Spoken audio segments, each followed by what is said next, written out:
Hi there, it's Tracy here from Plumescence Therapies and Training, and this is another little video of a blog that I wrote earlier this month, April 2020, basically called "It's Okay to Have a Wobble."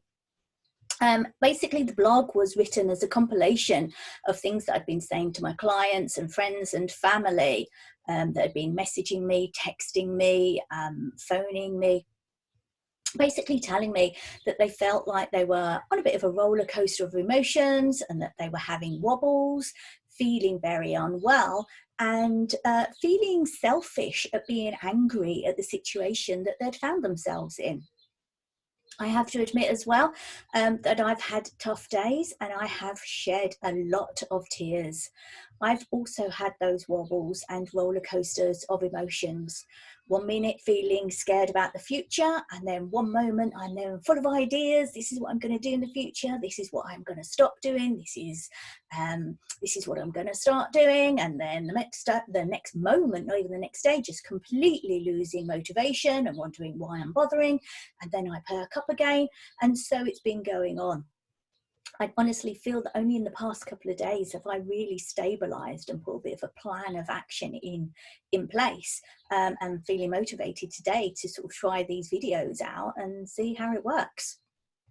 But back to the wobbles, we're experiencing a whole load of emotions that we may never have encountered before. And we're experiencing a lot of emotions at the same time. And we really do have to be kind to ourselves. I've always said, and I honestly believe, that if we don't stop and nurture ourselves, our bodies force ourselves to. Wobbles at this time are perfectly fine. I know I've definitely had wobbly moments, and I tend to stop and think about why. Thinking these things and thinking of yourself and how you feel really isn't selfish. I think we're going through a grief and loss process. People tend to think this process is all about death, but it's about anything that we have being taken away from us and us not having any control over that. We are losing our incomes through no fault of our own. We're losing our sense of focus and why we get up in the mornings. We're losing our motivation, losing our ability to hug who we want when we want. And now we are losing the ability to be free.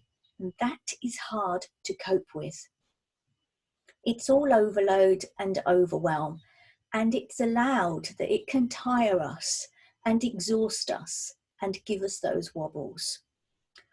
I think as well, this is a universal grief for which we are feeling and for which we have no control over. Everybody is experiencing it all over the world at the same time, and we can't avoid it. We are having to be strong for ourselves as well as for those people that we love and care about. And I'm not sure that any of us really know how to do that. I think it's amazing that we are all feeling like these roller coasters at the moment. And I do honestly think we have to be kind to ourselves on the days that we have no motivation and we don't feel like being productive. We don't have to be positive every day and feel like we can do the garden every day or do the decorating every day or go and suddenly make amazing craft projects. You know what? If you don't feel like doing it, that's okay. So this situation won't last forever. Like the stages of the grief process, they are not forever, but they are still hard to manage at that time, and that's okay. We will all get through this, and needing some form of support right now is perfectly acceptable. That's all I'm going to say. It's okay to not be okay. Much love, and I'll speak to you soon. Bye now.